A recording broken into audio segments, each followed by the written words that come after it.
ಆದರೆ ಇವತ್ತೊಬ್ಬ ರೈತ ಉಳಿಬೇಕಪ್ಪ ಅಂತಂದ್ರೆ ಅದರ ಬೆನ್ನೆಲುಬು ನಂದಿ. ಆ ನಂದಿ ಕೃಷಿ ಆಗಬೇಕು, ತೈಲ ಕೃಷಿ ಬಂದ್ ಆಗಬೇಕು. ಈಗ ನಂದಿ ಆಧಾರಿತ ನಾವು ಕೃಷಿ ಮಾಡ್ಕೊತ ಬಂದಪ್ಪ ಅಂತಂದ್ರೆ ನಾವು ಫಲವತ್ತವಾಗಿ ಇವತ್ತು ನಾವು ಸಾವಯವ ಗೊಬ್ಬರಗಳ ಇವತ್ತೇನು ರಾಸಾಯನಿಕ ಗೊಬ್ಬರಗಳ ಬಿಟ್ಟು ಸಾವಯವ ಗೊಬ್ಬರಗಳನ್ನು ಅಲ್ಲಿ ತಯಾರಾಗಬಹುದು ಅಂತ ಶಕ್ತಿ ಆ ನಂದಿಯಲ್ಲಿ ಐತಿ. ಅದರ ಸಾಕುವುದರಿಂದ ಒಳ್ಳೆಯ ಉಳುಮೆ ಆಗ್ತದೆ, ಅದರ ಸಗಣಿಯಿಂದ ಗೊಬ್ಬರವಾಗುತ್ತದೆ. ಆಮೇಲೆ ಗೋಮೂತ್ರದಿಂದ ಹಲವಾರು ಔಷಧಿಗಳ ರೂಪದಲ್ಲಿ ನಾವು ಉಪಯೋಗವನ್ನು ಮಾಡುತ್ತೇವೆ. ಈಗಿನ ದಿನಮಾನಗಳಲ್ಲಿ ಬರೀ ಮಷಿನರಿ ಆಗಿಬಿಟ್ಟಾವು. ಆ ಮಷಿನರಿಯ ಜೊತೆಗೆ ನಾವು ಇವತ್ತಿನ ದಿವಸ ನಂದಿಯನ್ನು ಉಪಯೋಗ ಮಾಡಿಕೊಂಡು ನಂದಿಯನ್ನು ಸಾಕಣೆ ಮಾಡಿ ದನ ಕರುಗಳನ್ನು ಯಾವಾಗಲೂ ಸಾಕುವಂಥ ವ್ಯವಸ್ಥೆ ನಮ್ಮ ದೇಶದಲ್ಲಿ ಆಗಬೇಕಾಗಿದೆ. स्वागत है आपका AMK न्यूज़ चैनल में। मैं आपके साथ मोहम्मद यासीन नईकुड़ी। ಉಮೇಶ್ ವಂದಾಲಣ್ಣವರು ಈ ನಂದಿ ಸೇನೆ ರಥಯಾತ್ರೆ ಯಾಕೆ ಇಲ್ಲಿ ಆಗಮಿಸಿದೆ ಮತ್ತು ಇದರ ಅವಶ್ಯಕತೆ ಏನಾದ ಅನ್ನುವಂಥದ್ರ ಬಗ್ಗೆ ವಿವರಣೆಯನ್ನು ನೀಡಿದ್ದಾರೆ.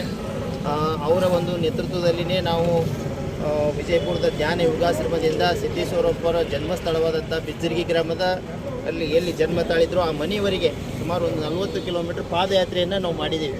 ಆ ಪಾದಯಾತ್ರೆ ಯಶಸ್ವಿ ಆಗಬೇಕಾಗಿತ್ತಂದರೆ ಉಮೇಶ್ ವಂದಾಲಣ್ಣವರೇ ಕಾರಣ ಆಗಿರುವಂಥದ್ದು. ಆ ಸಂದರ್ಭದಲ್ಲಿ ಆ ಮನೆಯಲ್ಲಿನೇ ನಾವು ಒಂದು ಸಂಕಲ್ಪವನ್ನು ಮಾಡಿದ್ದೇವೆ, ಮುಂದಿನ 10 ವರ್ಷಗಳಲ್ಲಿ 10 ಪಟ್ಟು ಈ ನಂದಿ ಸಂಪತ್ತು ಹೆಚ್ಚಿಗೆ ಆಗಬೇಕು ಅನ್ನುವಂಥದ್ದು. ಆದರೆ ಇವತ್ತು ಮುಂದೆ ಬರೋದು ನಮಗೆ ಗೊತ್ತಾಗ್ತಾ ಇದೆ, ಇವತ್ತು ನಂದಿ ಸಂಪತ್ತನ್ನು ಉಳಿಸದೆ ಹೋದರೆ ಇಡೀ ಜಗತ್ತಿನ ಯಾವ ದೇಶಕ್ಕೂ ಭವಿಷ್ಯ ಇಲ್ಲ ಅನ್ನುವಂಥದ್ದು. ಇವತ್ತಿನ ದಿವಸನೇ ಪೇಪರಲ್ಲಿ ಬಂದಿರುವಂಥದ್ದು, ಒಂದು ಸಿಲಿಂಡ್ರಿಗೆ ಗ್ಯಾಸ್ ಸಿಲಿಂಡ್ರಿಗೆ 60 ರೂಪಾಯಿ ಹೆಚ್ಚಿಗೆ ಆಗಿರುವಂಥದ್ದು. ಅಂದರೆ ಮುಂದಿನ ದಿನಗಳಲ್ಲಿ ಇದು ಹೆಚ್ಚಿಗೆ ಹಾಕೋತಾನೆ ಹೋಗೋದು ಅಂತ. ಹಾಗಾಗಿ ನಾವು ಡೀಸೆಲ್ ಪೆಟ್ರೋಲ್ ಆಧಾರಿತವಾಗಿ ಕೃಷಿಯನ್ನು ಮಾಡ್ತೀವಿ ಅಂದರೆ ಮೊದಲನೇದು ರೈತ ಸಾಲಗಾರರಾಗ್ತಾರೆ, ಎರಡನೇದು ಉದ್ದಿಮೆದಾರರು ಸಾಲಗಾರರಾಗ್ತಾರೆ, ಮೂರನೇದು ರಾಜ್ಯ ಸಾಲಗಾರ ಆಗುತ್ತೆ, ನಾಲ್ಕನೇದು ಈ ದೇಶನೇ ಸಾಲಗಾರ ಆಗುತ್ತೆ. ಹಾಗಾಗಿ ಒಟ್ಟಾರೆ ಪ್ರತಿಯೊಬ್ಬರು ಇವತ್ತು ಸಾಲಗಾರಾಗಿ ತಯಾರಾಗಕ್ಕೆ ಮೂಲ ಕಾರಣಪ್ಪ ಅಂದರೆ ಈ ನಂದಿ ಸಂಪತ್ತು ಹೋಗಿ ನಾವೆಲ್ಲರೂ ಈ ಒಂದು ತೈಲ ಸಂಪತ್ತನ್ನು ಅವಲಂಬಿಸಿರುವಂಥದ್ದು. ಹಾಗಾಗಿ ಎಲ್ಲಿ ತೈಲ ಸಂಪತ್ತು ಇದೆಯೋ ಆ ದೇಶನೂ ಸರ್ವನಾಶ ಆಗುತ್ತೆ, ಮತ್ತು ಆ ತೈಲವನ್ನು ತಂದು ಎಲ್ಲಿ ನಾವು ಉಪಯೋಗ ಮಾಡ್ತೀವಿ ಆ ದೇಶನೂ ಕೂಡ ಸರ್ವನಾಶ ಆಗ್ತದೆ ಅನ್ನುವಂಥದ್ದು ಇವತ್ತು ವಿಜ್ಞಾನ ಹೇಳ್ತಾ ಇದೆ, ಇತಿಹಾಸ ಹೇಳ್ತಾ ಇದೆ. ಅದೇ ರೀತಿ ಬಸವಣ್ಣವರ ವಚನಗಳು ಹೇಳ್ತಾ ಇದ್ದಾವೆ. ಮತ್ತು 12ನೇ ಶತಮಾನದಲ್ಲಿ ಏನೆಲ್ಲ ಶರಣರು ಸಂತರು ಆಗಿ ಹೋಗಿದಾರೋ ಅವೆಲ್ಲ ವಚನಗಳು ಹೇಳ್ತಾ ಇರುವಂಥದ್ದು.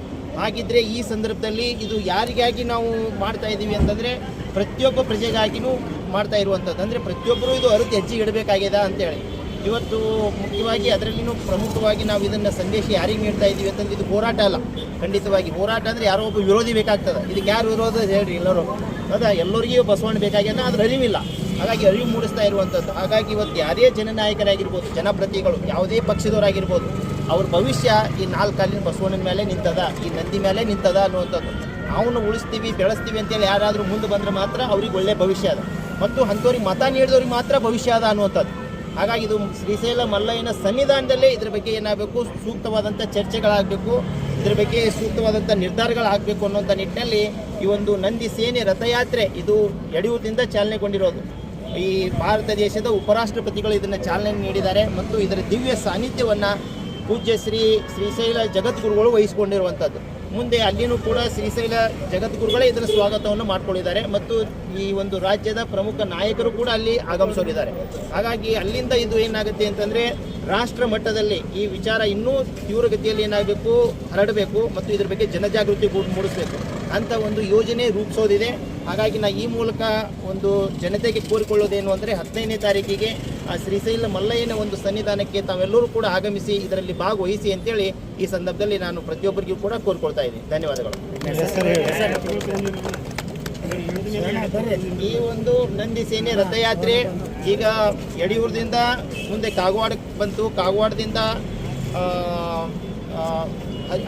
ಅಥಣಿಯಿಂದ ಹೊಣವಾಡದಿಂದ ಈಗ ವಿಜಯಪುರಕ್ಕೆ ಬಂದಿದೆ, ವಿಜಯಪುರದಿಂದ ಇವತ್ತು ಸಾಯಂಕಾಲ ಮನುಗುಳಿಗೆ ಹೋಗೋದಿದೆ, ಮನುಗುಳಿ ನಂತರ ಮುಂದೆ ಹುಯಿನಿಪ್ಪರಿಗೆ ನಂತರ ತಾಳಿಕೋಟಿ ನಂತರ ಹುಣಸ್ಗಿಯಿಂದ ದೇವದುರ್ಗ, ರಾಯಚೂರು, ಈ ಮಾರ್ಗವಾಗಿ ಮುಂದೆ ಕರ್ನೂಲ್ಗೆ ಹೋಗಿ ಒಂದು ಶ್ರೀಶೈಲಕ್ಕೆ 15ನೇ ತಾರೀಕಿನ ಒಳಗಾಗಿ ಇದು ಒಟ್ಟಾರೆ ತಲುಪ್ತದೆ.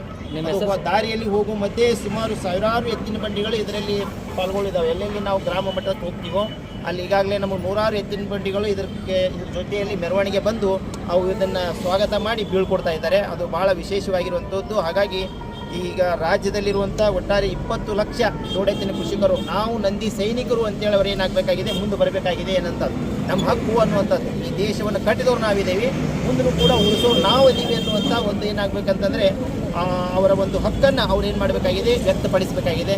ಆ ನಿಟ್ಟಿನಲ್ಲಿ ಇವತ್ತು ಹಿರಿಯರು ಎಲ್ಲರೂ ಕೂಡ ಇಲ್ಲಿ ಬಂದು ಇದಕ್ಕೆ ಬೆಂಬಲವನ್ನು ಸೂಚಿಸ್ತಾ ಇರುವಂಥದ್ದು ಭಾಳ ವಿಶೇಷವಾಗಿರುವಂಥದ್ದು.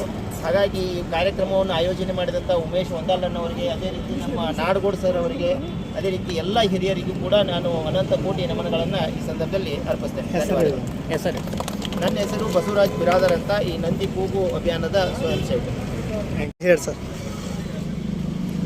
ಇವತ್ತು ಬೆಳಗಾವಿ ಜಿಲ್ಲೆ ಚಿಕ್ಕೋಡಿ ತಾಲೂಕು ಯಡೂರು ಗ್ರಾಮದಿಂದ ಶ್ರೀ ವೀರಭದ್ರೇಶ್ವರ ದೇವಸ್ಥಾನದಿಂದ ಶ್ರೀಶೈಲವರೆಗೆ ಇವತ್ತು 5ನೇ ತಾರೀಕಿಗೆ ದಿನಾಂಕ 5ನೇ ತಾರೀಕಿಗೆ ಈ ಯಾತ್ರೆ ಚಾಲು ಆಗ್ಯದ. ಇವತ್ತು ವಿಜಯಪುರ ನಗರಕ್ಕೆ ಆಗಮಿಸಿದ ಇವತ್ತು ಸಾಕಷ್ಟು ಹಿರಿಯರು ನಮ್ಮ ವೀರಶೈವ ಲಿಂಗಾಯತ ಮಹಾಸಭಾದು ಹಾಗೂ ರಾಷ್ಟ್ರೀಯ ಸ್ವಯಂ ಸೇವಕ ಸಂಘದಿರ್ಬೋದು, ಎಲ್ಲ ನಮ್ಮ ರಾಮನವಮಿ ಉತ್ಸವ ಸಮಿತಿಯ ಎಲ್ಲ ಪದಾಧಿಕಾರಿಗಳು, ತಾಯಂದರು ಎಲ್ಲರೂ ಇವತ್ತು ಇದಕ್ಕೆ ಭವ್ಯವಾಗಿ ಸ್ವಾಗತವನ್ನು ಕೋರ್ಯಾರ.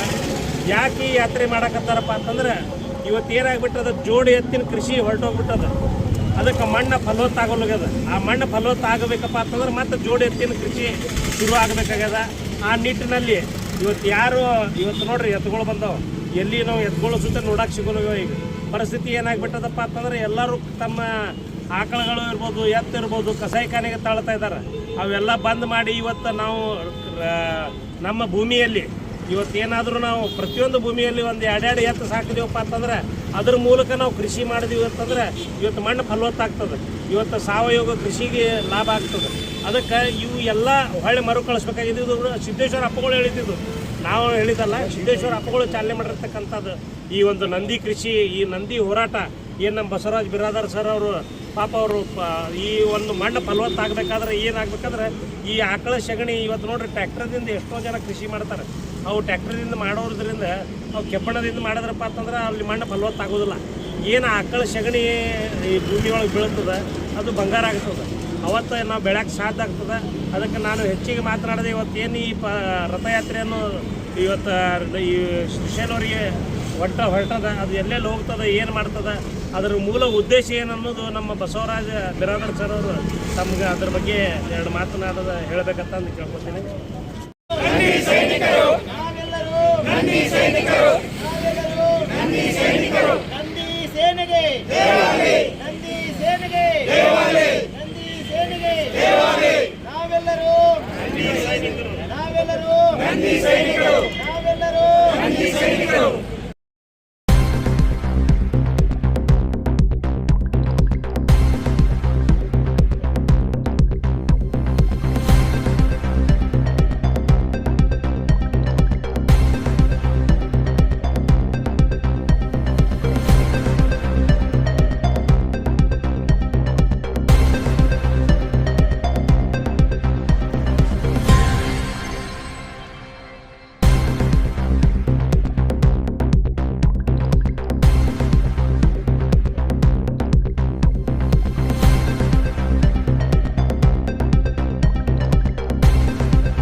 और ज्यादा खबरों से जुड़ने के लिए हमारे इस चैनल को लाइक करें, सब्सक्राइब करें और बेल आइकॉन दबाना ना भूलें।